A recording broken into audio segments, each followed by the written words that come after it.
तो हेलो दोस्तों, स्वागत है आपका वी पॉलिटेक्निक एंट्रेंस चैनल में। ओके, सो आज हम देखने वाले हैं फिजिक्स के टॉप 30 to 50 क्वेश्चंस। ठीक है, 30 से 50 क्वेश्चंस रहेंगे जो कि डायरेक्टली आपके एग्ज़ाम में पूछे जाएंगे। सो रेडी रहिएगा। ठीक है, लाइटली नहीं लेना है किसी भी क्वेश्चन को, क्योंकि एक क्वेश्चन आपको पता है कि 4 नंबर का है। ठीक है, तो अच्छे से देखना है। ओके, सो स्टार्ट करते हैं।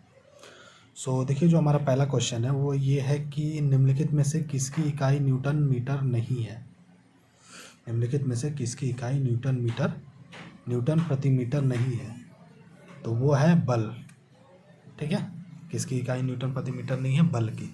ओके, चलिए नेक्स्ट।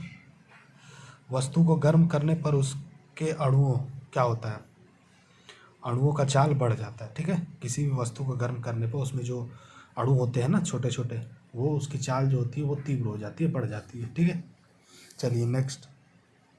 इनमें से कौन ऊष्मा का मात्रक नहीं है।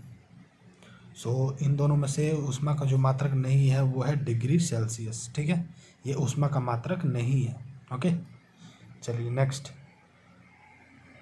आकाश का रंग नीला प्रतीत होता है, क्यों होता है, रीज़न क्या है। आकाश का रंग नीला प्रतीत क्यों होता है। वो प्रकीर्णन के कारण होता है नीला प्रतीत। ठीक है, चलिए नेक्स्ट। प्रकाश वर्ष मात्रक है किसका मात्रक है, समय का या दूरी का। प्रकाश वर्ष किसका मात्रक है, वो मात्रक है आपका दूरी का। ठीक है, किसका मात्रक है, दूरी का। क्लियर है, चलिए नेक्स्ट। पार्सेक मात्रक है किसका है। देखिए, प्रकाश वर्ष और पार्सेक दोनों ही मात्रक है दूरियों का। ठीक है, दूरी का ही है। क्लियर है, ओके। चलिए नेक्स्ट। इनमें से जब जल ऊंचाई से गिरता है तब ताप क्या होता है। इन दोनों में से जब जल ऊंचाई से गिरता है तो ताप उसका बढ़ता है या फिर घटता है। ऊंचाई से गिराया जाए तो वो गर्म ताप थोड़ा सा बढ़ जाता है, फिर घटता है, या फिर वैसे ही रहता है, तो बढ़ जाता है। ठीक है, नेक्स्ट। निम्नलिखित में से कौन दूरी का मात्रक नहीं है, दूरी का मात्रक कौन नहीं है। ठीक है, तो वो है आपका बार्न। ठीक है, दूरी का मात्रक कौन नहीं है, बार्न। क्लियर है, चलिए नेक्स्ट। निम्नलिखित में से कौन सा एक बल अकेंद्रीय तथा असंरक्षी है। निम्नलिखित में से कौन सा एक बल अकेंद्रीय तथा असंरक्षी है। तो वो है घर्षण बल। ठीक है, कौन सा है, घर्षण बल। चलिए नेक्स्ट। निम्नलिखित में से किस राशि का मात्रक नहीं है। निम्नलिखित में से किस राशि का मात्रक नहीं है। तो विकृति का मात्रक नहीं होता है। ठीक है, 3-4 ऑप्शन रहेंगे जिसमें विकृति भी आपका रहेगा, तो उस पर क्लिक कर देना है। ओके, चलिए नेक्स्ट। पार्सेक मात्रक है किसका, समय का या दूरी का। ये भी दूरी का ही मात्रक है। ठीक है, ओके, चलिए नेक्स्ट।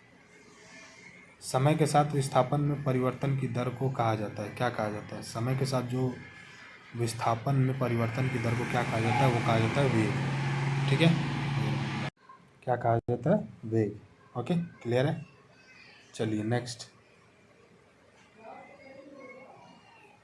किसी वस्तु का जड़त्व मापने के की इकाई निम्नलिखित में से क्या है। किसी वस्तु का जब जड़त्व मापा जाता है तो उसकी इकाई क्या होती है, वो होती है द्रव्यमान।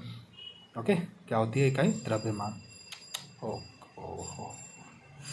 चलिए नेक्स्ट। अगला जो क्वेश्चन है हमारा वो है कि निम्नलिखित में से व्युत्पन्न मात्रक कौन सा है। तो न्यूटन है, नॉर्मल सी बात है, न्यूटन है। ठीक है, जहाँ पे भी न्यूटन ऑप्शन में रहेगा क्लिक कर देंगे। ओके, चलिए नेक्स्ट। कार्य की बीमा बराबर है किसके बराबर है।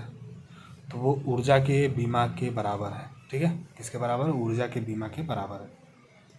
ओके, चलिए नेक्स्ट। निम्नलिखित में से कौन दूरी का मात्रक नहीं है।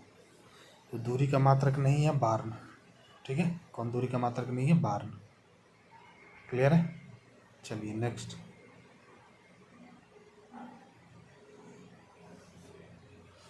आवेशित खोखले गोलाकार चालक के भीतर विद्युत क्षेत्र की तीव्रता कितनी होती है। आवेशित खोखले गोलाकार चालक के भीतर विद्युत क्षेत्र की तीव्रता कितनी होती है, वो होती है 0। ठीक है, कितनी होती है, 0। चलिए नेक्स्ट। आवेश के पृष्ठ घनत्व का मात्रक होता है, क्या होता है? किसी आवेश के पृष्ठ घनत्व का मात्रक क्या होता है? वो होता है कूलम्ब प्रति मीटर स्क्वायर। ठीक है, आवेश के पृष्ठ घनत्व का मात्रक क्या होता है? कूलम्ब प्रति मीटर स्क्वायर। ओके, चलिए नेक्स्ट। विद्युत क्षेत्र की तीव्रता का मात्रक क्या होता है? वो होता है न्यूटन कूलम्ब। ठीक है, विद्युत क्षेत्र की तीव्रता का मात्रक क्या होता है? Newton coulomb. क्लियर है? चलिए नेक्स्ट। दो विद्युत क्षेत्र रेखाएं एक दूसरे को किस कोण पर काटते हैं? वो काटते ही नहीं है। ठीक है, वो क्या होता है? वो काटते ही नहीं है। ओके, चलिए नेक्स्ट। धातु का परावैद्युतांक होता है इनफाइनाइट। ठीक है, किसी भी धातु का परावैद्युतांक होता है इनफाइनाइट। ओके, चलिए नेक्स्ट। विद्युतीय क्षेत्र की का विमीय सूत्र होता है, तो वो होता है MLT3A-1। ठीक है, चलिए नेक्स्ट। स्थिर विद्युत क्षेत्र होते हैं, वो होते हैं संरक्षित। ठीक है, सो ये थे हमारे टॉप लगभग 30 क्वेश्चन हो गए। ठीक है, 30 to 35 हो गए। ठीक है, ये मोस्ट इम्पॉर्टेंट क्वेश्चन हैं। ठीक है, इसे लाइटली नहीं लीजिएगा। ठीक है, बहुत ही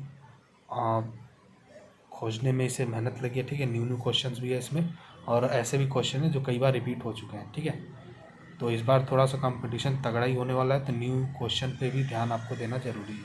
ठीक है, सो बाकी आप प्रिपरेशन करते रहिए, इस पर भी वीडियोज़ आते रहेंगे। 10 से 15 मिनट निकाल के वीडियो देखेंगे। 30-30, 40-40 क्वेश्चन अगर डेली आप करते हो तो भी आपके एक महीने में बहुत सारे क्वेश्चन जो होंगे वो आपके माइंड में फिट हो जाएंगे। ठीक है, सो मिलते हैं अगले वीडियो में।